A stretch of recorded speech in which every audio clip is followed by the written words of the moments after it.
Greetings, everyone. It's so wonderful to be here, and I just really want to thank the organizers for such a wonderful series. This year's conference has been incredibly interesting. We've covered so many fascinating topics, and today we're going to talk a little bit about the incredible sort of advent of markets of fractional ownership. And we have with us two of the leading titans who are thinking about issues of fractional ownership in the artistic sense, but also as well in the investment sense. And so what I'm going to do is just ask a series of questions. But before we start, I just want to kind of set the stage a little bit by talking a little bit about some of the tensions that I see as a legal scholar who's thinking about issues of art and law, and say that I think one of the biggest tensions about fractional ownership is that it really highlights for us sort of how art has changed so dramatically in the last few years. And so one of the questions that I think comes up when we think about fractional ownership is this a story about art? Is this a story about democratizing art for more individuals, democratizing ownership? Or is it kind of the highlight or the pinnacle of art as an investment body, as a commodity? And I think part of the reason for why fractional ownership raises these tensions is because it promises both, right? It promises a kind of democratization of investment opportunity for everyone who can own a fraction. But it also, in many ways, when we think about questions of access to art, questions of creativity, it in many ways changes the paradigm of what we generally think of when we think about fine art and the value of fine art to the public.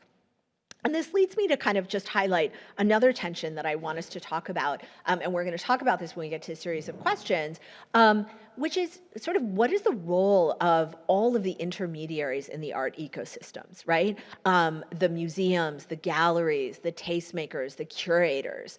And how does this question of fractionalization affect those intermediaries and also the kind of newer frameworks that we see emerging around DAOs and NFTs?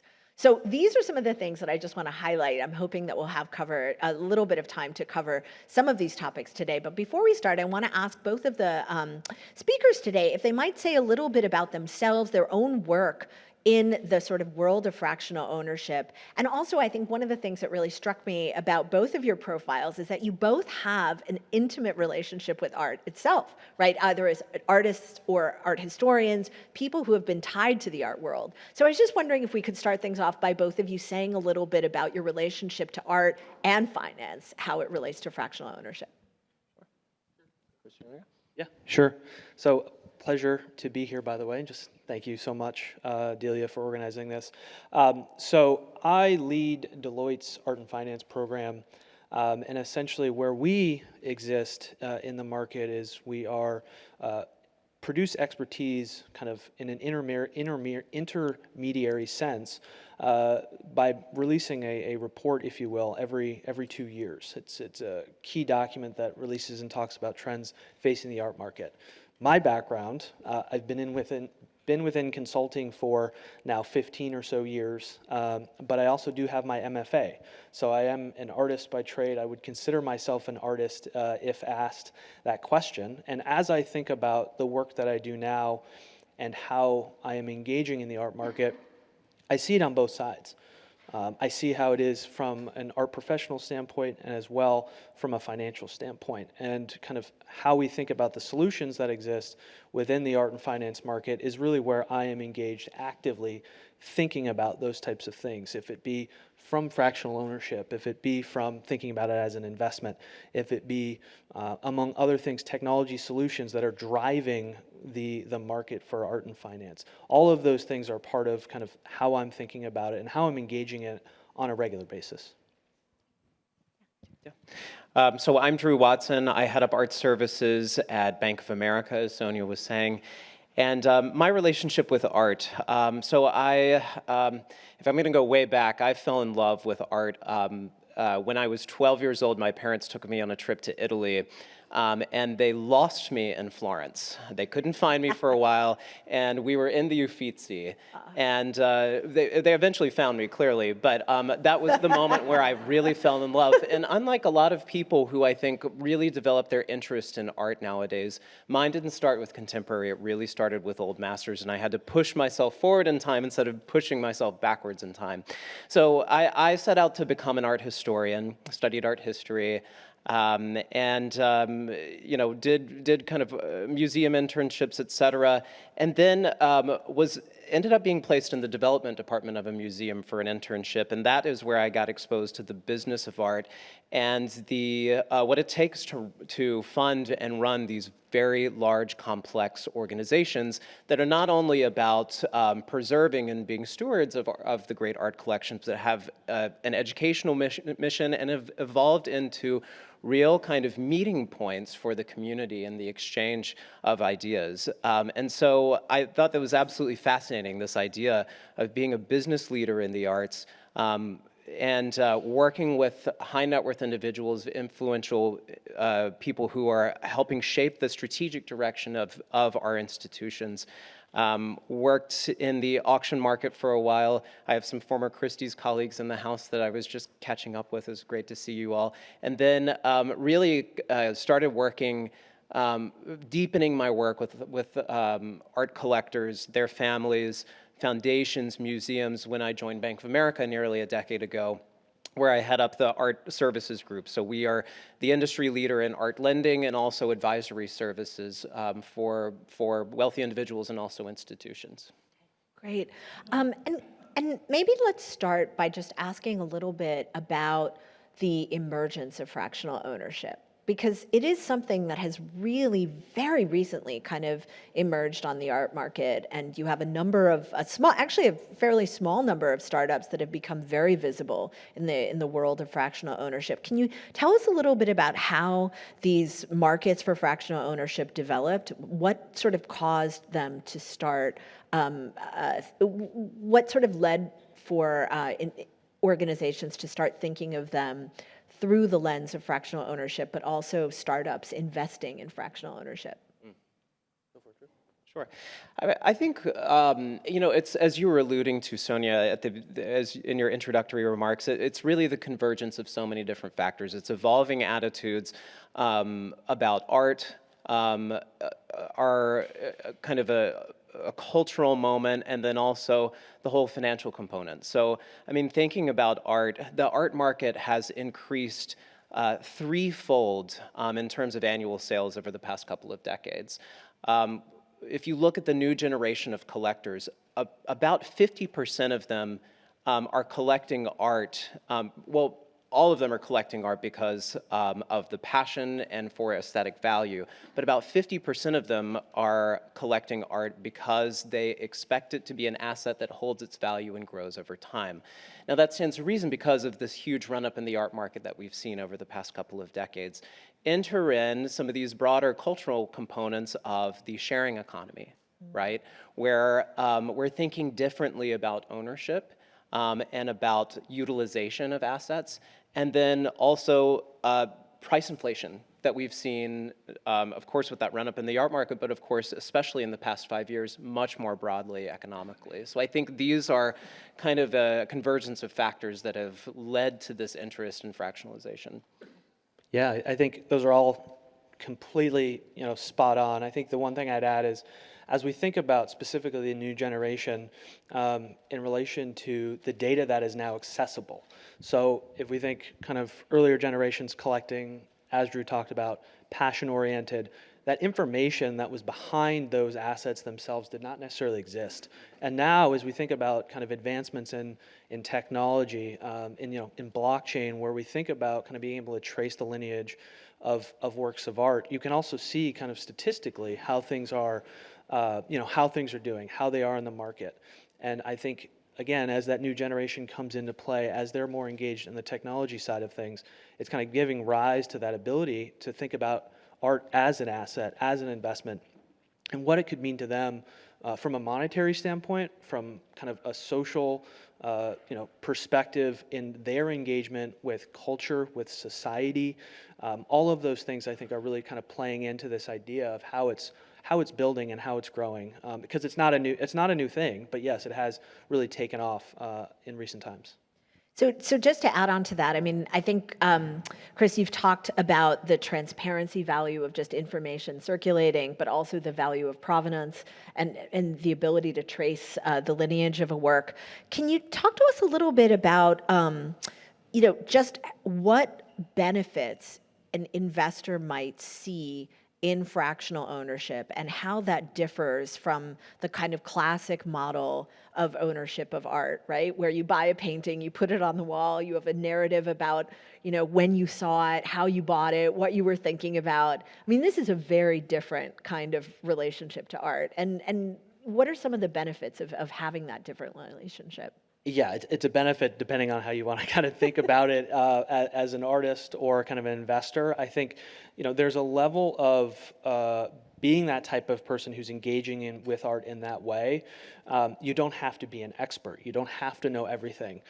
You can go to certain platforms that are fractionalizing art and engage in the art market using their expertise, using their systems, using their ability and network of kind of expertise in the market to be able to get you involved in it itself.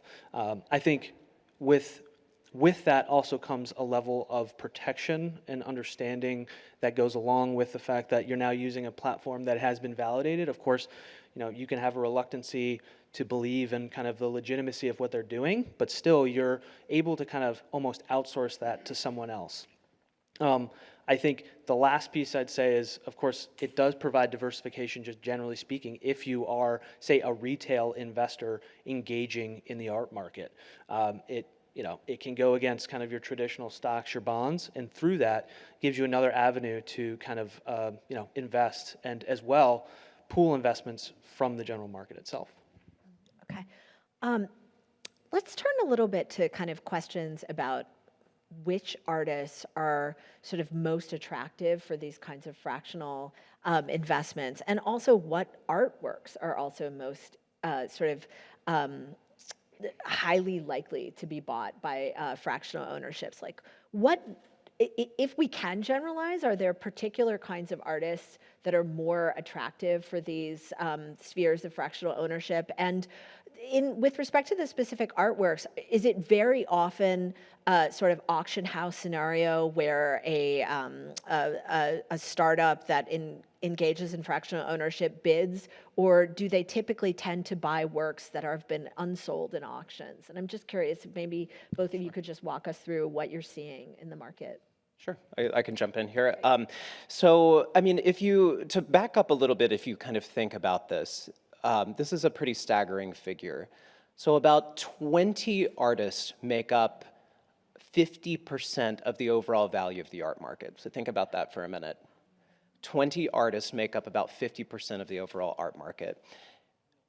To get access to these artists, there are certain requirements. It's intellectual capital, the expertise to be able to discern who these artists even are, but also on the work level. What is desirable in a certain work? What is going to hold its value or perhaps increase in value over time? But also financial capital, enormous barriers to entry, right? And so if you then kind of get back to the specific question that you asked, what types of artists? It's really these blue chip artists that are very difficult to access. I would say pretty much all of them would have a robust secondary market. Artists like Basquiat, Warhol, Richter, Cy Twombly, Joan Mitchell, Kusama, where we're really talking about transacting in the millions, if not tens of millions of dollars. In other words, a price point that is virtually inaccessible to most retail investors. So this notion of being able to get exposure to some of these blue chip artworks through fractionalization and therefore lowering those barriers to entry allows investors to kind of access some of the benefits that Chris was detailing a moment ago. So it's really those artists. It's the blue chip artists. It's ones with a well-established secondary market, because these funds have to be able to acquire these artists, yes, but then exit them profitably. And in terms of acquisition, we've seen them employ a variety of strategies. So they're sourcing them from private collections and estates. We're seeing them source at auction, either through traditional bidding, or this is something to really hone in on. Some of these fractionalized investing platforms are actually some of the largest funders of guarantees in the auction market out there. So that's another acquisition tool that they're employing to be able to source these works. Okay. Could you just say a little bit about why that is significant, the sort of role of guarantees here? Absolutely. So, I mean, to kind of level set, I mean, there's probably a fairly good knowledge of guarantees, what guarantees are in the room and how they function. It's essentially where either the auction house or a third party comes in and they say, I will buy the work at a certain level. If it sells above that level, then I don't get the work, but I get income. If it sells below that level, if bidding stops below that level, I get the work. So it's really, some people view it as a way, you have to view it as another tool for acquiring a work. And if you don't get the work, then you receive some income as kind of a consolation prize. So why that is significant is that introduces liquidity into the secondary market. Certain works at auction, if they have a guarantee, it is a sign of market confidence and perhaps encourages other bidders to jump in who may have not started bidding otherwise. So this is part of what's significant about their participation in the auction market as a guarantor. Okay, thank you. Chris, do you want to add? Yeah, I think Drew hit the nail on the head again, just in terms of kind of the artwork that is specifically kind of at the forefront when we think of fractionalization. I think the one thing just to think about or consider, right, is that as we think about those blue chip works, you're looking at the works. It's not only the top artists or the blue chip artists themselves. It's also can be the periods that they're most known for, or the works that they're most known for. So it's even a smaller sliver of kind of that still cream of the crop. So it's when you think about investors or retail investors, people again who are not necessarily as engaged in the art market as everyone else, what they're going for, what they're looking for is that opportunity to return money or return on their investment. And in many cases, just point blank, you think about those those opportunities, those artworks, or those periods of artists' work as the best opportunity to do so. It's not necessarily your emerging. It's that there's possibility there, but it's less so. And as Drew said, statistically, they represent the large market of kind of auction sales overall. Okay, so if we think about the effect of fractionalization on the art market overall, not just blue chip, it would be interesting if both of you could maybe comment about not just the role of tokenization and fractionalization and kind of wealth management strategies, but also how you see these new models of ownership affecting the art market overall. Do you see them largely being confined to blue chip investments, or do you see the idea of fractional ownership being something that will eventually sort of creep into other non-blue chip forms of art? And then I'm just curious as to how you think the art world or the art market will respond long term, not just short term, but like long term to this new model. Yeah, I mean, I think we're in the infancy. We're in the early stages. Yeah. So it's actually very exciting in terms of just generally, you mentioned tokenization and the opportunity for tokenization. There's just this general idea that you can tokenize something, but there's also layers even within that as you put on stipulations tied to tokens and what that could mean. So if that is engaging, again, if I go to the cultural side, because from Deloitte, we think of it from a wealth perspective, but we also think about it from a cultural perspective. It provides an opportunity for the fact that people can layer in, types of priority levels to those tokens, types of engagement with either museums or other opportunities. It's all very, very unique, and people can get creative in how they engage in what that is. I think as we think about just generally technology advancements and what that means for fractional ownership, I think there's a lot more that can happen. I think one of the big things is just the idea that as the market expands, that credibility has to expand. Because we are in the infancy, we're still have some reluctancy to accept what it is. Yeah, agreed that it's very early days. I do think that over time we're going to start to see fractionalization move beyond just the blue chip category. I could see it moving into, maybe more kind of mid to late career, emerging artists. But one of the things that I think is going to be a challenge is, whether or not certain works have a secondary market, or if they're only able to be sourced on the primary market. Because if you can only source them on the primary market, you're going to be buying through a dealer. I don't anticipate that dealers anytime soon would be excited about placing a work in a fund as opposed to a great collection, whether it's private or a museum collection, to help kind of raise the profile of the artist.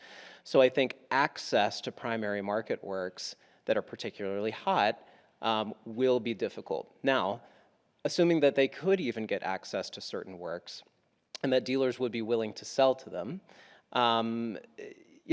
that type of investment, if you're going to view it from that lens, is obviously going to have a very different risk profile.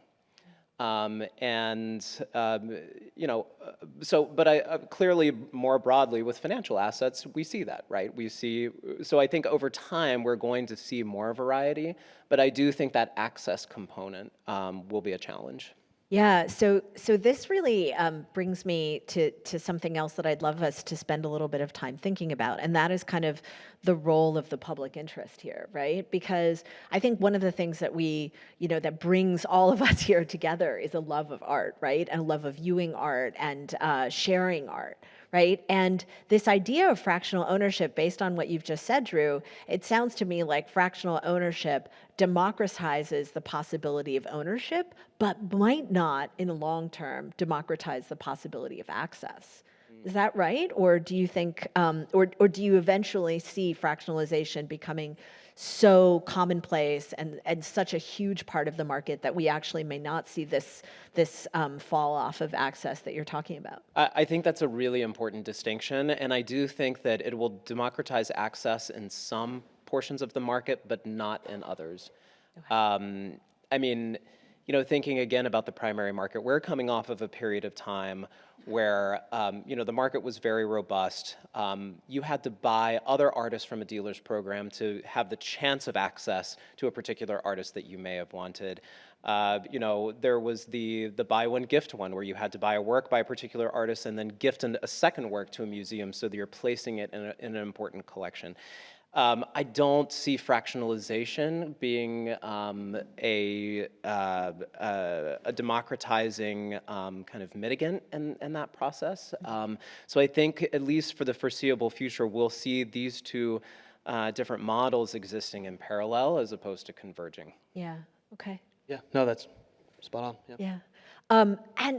If I may, could we just talk a little bit about the kind of the crystallization around blue chip artists? I mean, one of the things that I think is so interesting about fractional ownership is the way that it has crystallized around a very small number of extremely prominent artists. And it's totally understandable based on what both of you have said. But also in the art world overall, we're seeing a real revolution where more and more museums, more and more private collectors are very interested in kind of buying up, investing, and sharing and acquiring the work of new and emerging artists that come from very diverse backgrounds. And so I just wonder if, before we talk a little bit about regulation and what should be done with the questions of law around fractional ownership, if we might just think a little bit about kind of these trends, right? That we see a crystallization of fractional ownership around a small number of blue chip artists in relation to a larger world where kind of museums have become even more thoughtful about democratization, participation in terms of wanting to acquire more diverse work. Yeah, no, I think in terms of just blue chip work and then as well museums, right? I think there's an opportunity for, just generally speaking, museums to engage with, I guess, their cultural kind of society and communities through the use of kind of those works themselves. So, a situation you could think of, and it might be an interesting idea, is right, if you were to say a museum was to fractionalize one of their blue chip pieces to raise capital to support their cultural initiative. Like, it is something that could happen as we think about kind of the works that are in collections these days, and as we think about kind of how fractionalization can support those museums and leverage those blue chip artists themselves, kind of just generally speaking in the market. I think this is a really important point because I think one of the downsides of certain art investment platforms that employ fractionalization is that you ask the question, okay, the art is not in the home of the private collector, as you kind of outline in the traditional scenario. Where is it? Yeah. And the answer to that question is that a lot of times it's in storage. And I do think, look, if you talk to any museum, they will tell you that maybe 2 to 3% of the art that they own is being exhibited at any given moment, and the rest is in storage. So it's not to say that storage is a bad thing, but I do think, speaking of kind of social responsibility, that we owe it to society to get, as Ellsworth Kelly would say, get art out into the world as much as we possibly can.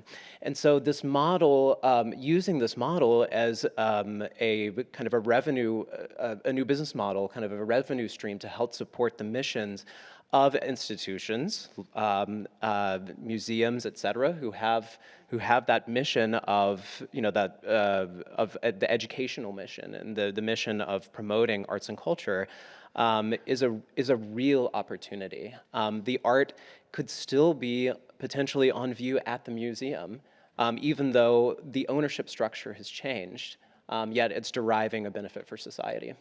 Yeah, so I love this set of observations, because what this does is this opens up so many new possibilities of participation from the public, but also participation from museums in terms of envisioning even more greater ways to kind of change their long-term goals. I want to just turn a little bit to questions about law and questions about regulation. Typically I think, and when I teach property through the lens of kind of a bundle of rights, right? That you have a specific number of sticks in the bundle. I think one of the exciting things about fractional ownership is that it's showing us that there are lots of different sticks that come into the ownership of art, right? But I'm wondering if each of you might be able to speak to both sort of what you're seeing in terms of laws, regulations, concerns about the reach of law over these practices of fractional ownership. And also maybe if you have some thoughts about what you might like to see, whether you think law should kind of take more of a hands-off approach to the development of these ownership regimes, or whether you think law should take a more aggressive approach in studying them. Go ahead. Yeah, I think the very short answer is that it's an uneven playing field right now, especially globally across the U.S. Because fractionalization, because kind of NFTs and fractionalization of even NFTs and that whole concept is still very early on. Markets are still governments and regulatory bodies are still trying to understand what that is, and I think, within the U.S., there are some level of regulation that's happening. I think when these platforms come about, it actually creates it helps create and push forward regulation towards them. So I think from a long-term standpoint, as these platforms exist, as fractionalization potentially comes more mainstream, there is more of that opportunity. But again, if we kind of think across, the globe, in Europe, MiCA is around and kind of helping to kind of regulate crypto assets, but there's so many nuances to that it's still trying to be kind of understood more globally. APAC, the Middle East, they have certain now advisory committees to manage these types of things. I think it's just an evolving state where, as there becomes more kind of standardization, or I shouldn't say standardization, but use and understanding around what these are, that more will come. But again, it's very early on in its infancy. Some of the things that I think about are, as this space is very much in its infancy, but some kind of regulatory things that need to happen around this. There are all sorts of issues around AML, anti-money laundering, that I think need to be thought through. So in the art market, which again, we're over the past couple decades evolving from this kind of niche lifestyle, kind of almost social, almost has a philanthropic kind of flavor to it, to something that has really turned into more of an alternative of alternative assets, right?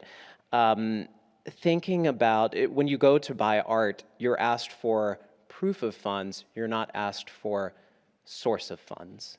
And this is really important, especially as we're seeing the increased kind of professionalization, financialization, whatever you want to call it, of this space.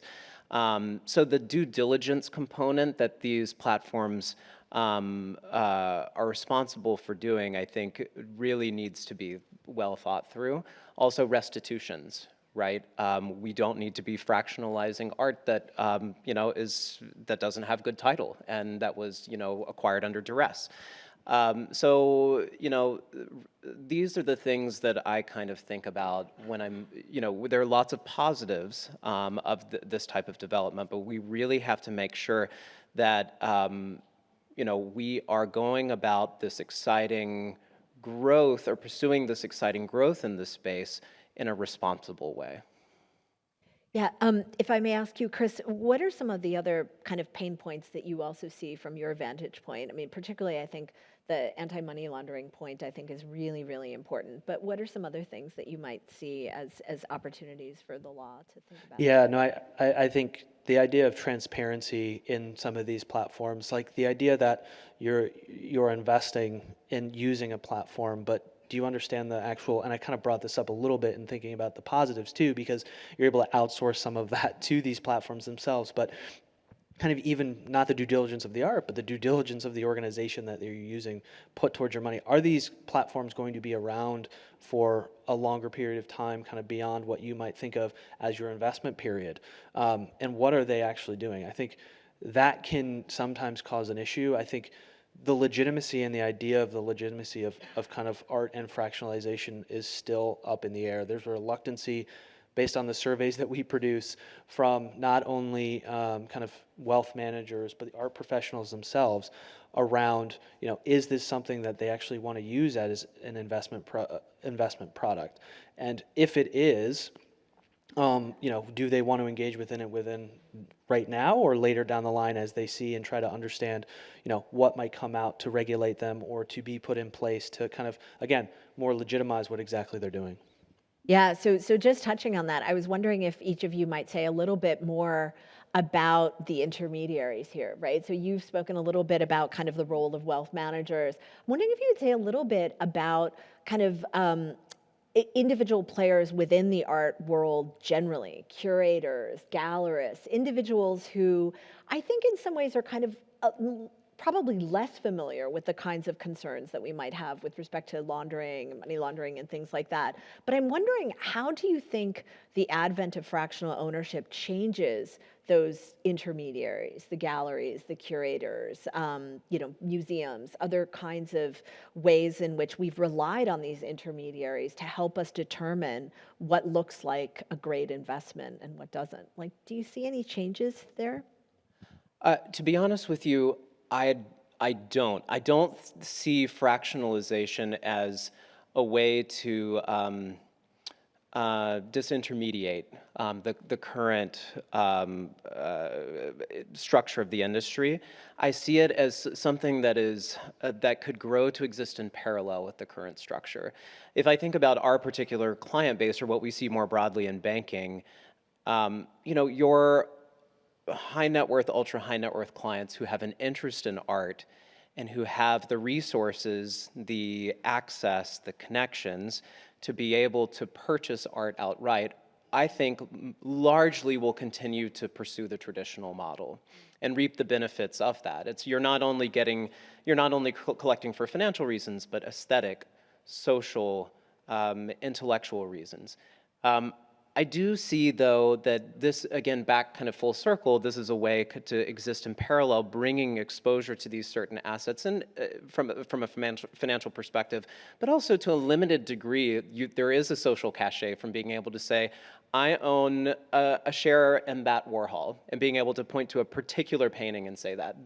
That is part of what you're paying for as you're entering into these funds. And then the social network that, the intellectual kind of stimulation that may bring you. But I think that's going to exist in parallel. So it's kind of growing the size of the market as opposed to disintermediating the current market. Would you agree? Yeah, no, I would completely agree. I think the word that I thought about was it creates an additional dynamic. Like it's not necessarily changing it. I mean, there are changes, and we've seen changes since COVID, and how, and Drew, you know this better, and also your Christie's colleagues, just in terms of the art market or the auction market and how that's engaged through online sales and things along those lines. It's just, there are changes, but I think the biggest thing is that it just creates an additional opportunity to engage with different stakeholders across the life cycle kind of what, art sales or fractionalization really creates. Awesome. Well, I would like to volunteer to buy a share of the Meritu mural that adorns this lobby. That would be awesome for me. Thank you all so much. This has been a really wonderful discussion. Thank you so much, Horace. Thank you.